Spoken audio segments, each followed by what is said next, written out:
नमस्कार। मैं कमलेश कबीर आपका एक बार फिर स्वागत करता हूं इस नए एपिसोड में। सोमनाथ मंदिर पे हुए हमले के बाद या हम कहें कि 1000 साल के बाद प्रधानमंत्री नरेंद्र मोदी के एक ट्वीट को लेकर अब एक नए सिरे से बहस छिड़ गई है। और जिस तरीके से बहस छिड़ी है उसके बाद जवाहरलाल नेहरू को कटघरे में खड़ा किया जा रहा है। अब इसको लेकर कांग्रेस पार्टी चिड़ी हुई है।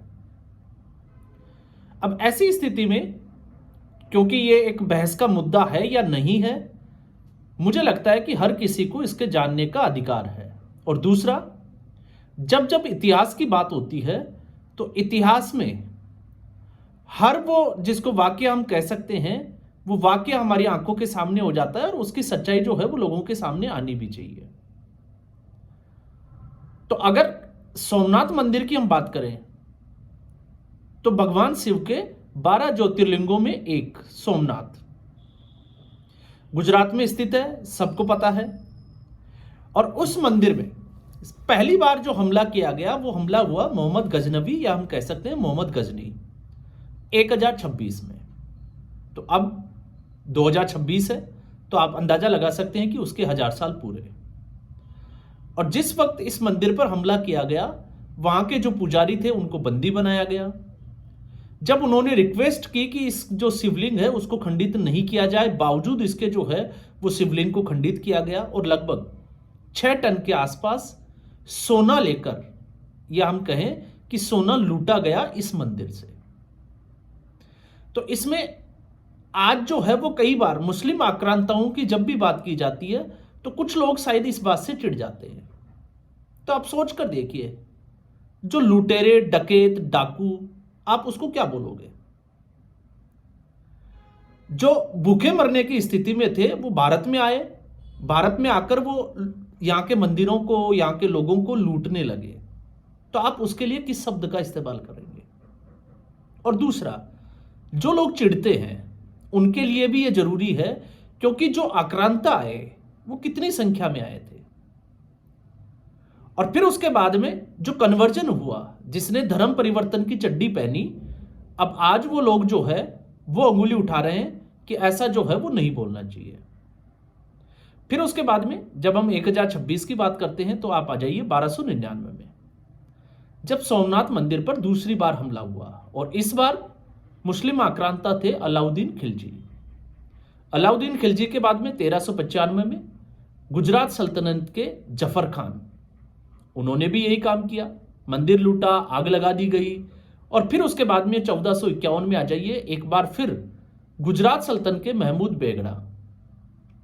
और फिर 1655 में औरंगजेब ने। तो ऐसे करके इस मंदिर को लगभग 17 बार लूटा गया। तो यह है मुस्लिम आक्रांताओं का इतिहास। और जब इस देश की बात की जाती है तो इतिहासकारों को उन पन्नों को भी पलटकर देखना चाहिए। अब जब मैं ये कह रहा हूं तो क्यों कह रहा हूं? क्योंकि जिस तरीके से आज हम लॉर्ड मैकाले के एजुकेशन सिस्टम में स्टडी कर रहे हैं, तो आपको पता होना चाहिए कि 1947 के बाद भारत का पहला शिक्षा मंत्री कौन था? मौलाना आजाद। और उसने जिस तरीके से हमारी शिक्षा पद्धति में मुसलमानों का गुणगान किया, आपने देखा होगा इतिहास के पन्नों में पूरे पूरे जो है वो एक अध्याय, अगर हम चैप्टर की बात करें तो वो औरंगजेब के ऊपर है, वो बाबर के ऊपर है, वो अकबर के ऊपर है।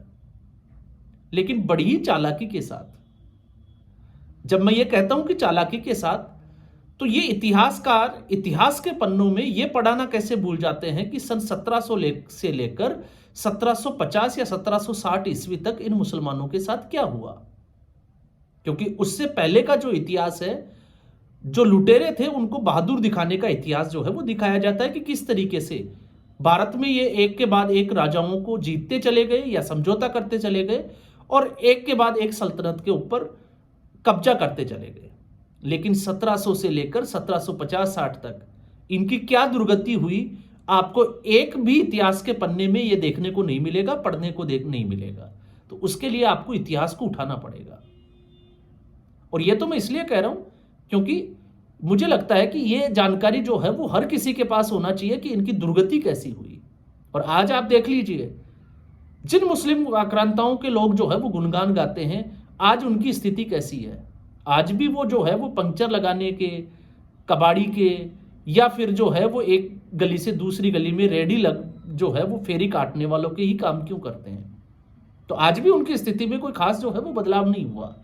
लेकिन फिर भी जो है वो ये एक मुद्दा बन जाता है। और मुद्दा क्यों बन जाता है? क्योंकि प्रधानमंत्री नरेंद्र मोदी के इसी ट्वीट से अगर हम देखते हैं, जो ट्वीट उन्होंने किया, तो उसमें सीधे तौर पर सोमनाथ मंदिर के जीर्णोद्धार की बात की। अब आपने देखा होगा, कभी अगर आप सोमनाथ गए हो तो जिस मंदिर को तोड़ा था उसी के पास में एक नया और बड़ा भव्यशाली, जिसको हम कहें कि एक मंदिर का निर्माण किया गया। अब ऐसी स्थिति में जब नेहरू को हम टटोलने का प्रयास करते हैं, तो जब नेहरू को टटोलने का प्रयास करते हैं तो इतिहास की दूसरी जो, जिसको हम कहें कि जब हम पन्नों को पलटते हैं, तो एक 1947 का इतिहास और एक 1947 के बाद का इतिहास।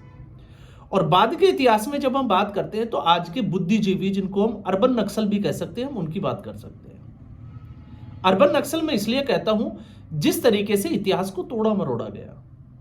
और कैसे तोड़ा मरोड़ा गया, एक छोटी सी मैं वानगी दिखाता हूं आपको।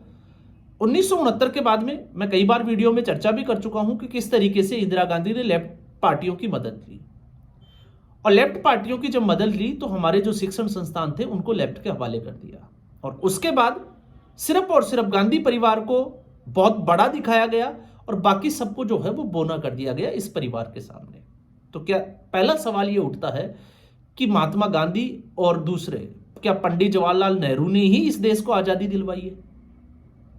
और अगर इन्होंने आजादी दिलवाई है तो अंग्रेजों के साथ ऐसा क्या था कि इन लोगों को, कि महात्मा गांधी को पुणे के आगा खां पैलेस में नजरबंद करना पड़ा। और आज जो है, अगर आप आगा खां पैलेस को देखोगे, क्योंकि मैं तो देख कर आया हूं, तो आपको पता चलेगा कि वाकई में जो है वो वहां पर किस तरीके से नजरबंद कर दिया गया था।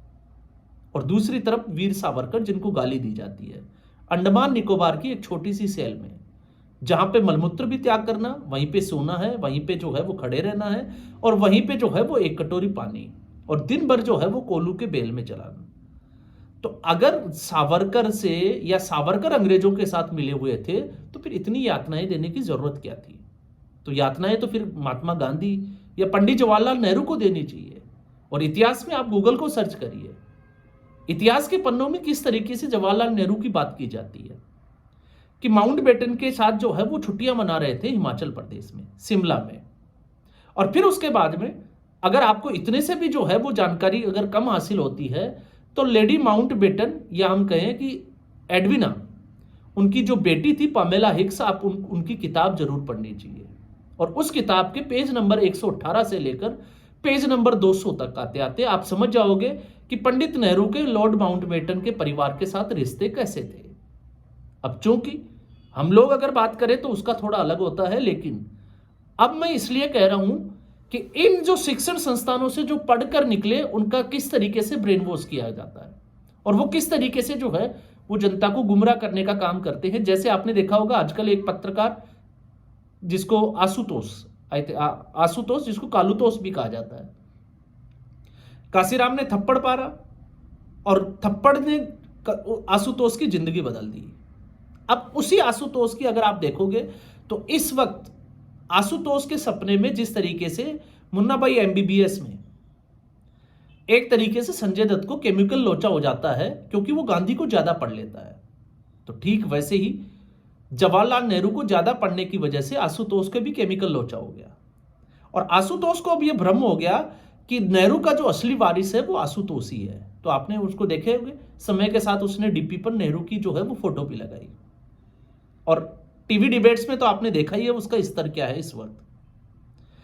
अब मैं इसलिए लिया है उस व्यक्ति का नाम, क्योंकि जब इस पत्रकार ने पत्रकारिता छोड़कर राजनीति में आना शुरू किया, या राजनीति जो ज्वाइन की अरविंद केजरीवाल के साथ, तो याद करिए 2016 में, क्योंकि अरविंद केजरीवाल भी बड़ी बड़ी कस्में खाते थे, तो 2015 में विकास तोमर, पहला मंत्री जो कानून मंत्री था और उसके पास लॉ की फर्जी डिग्री।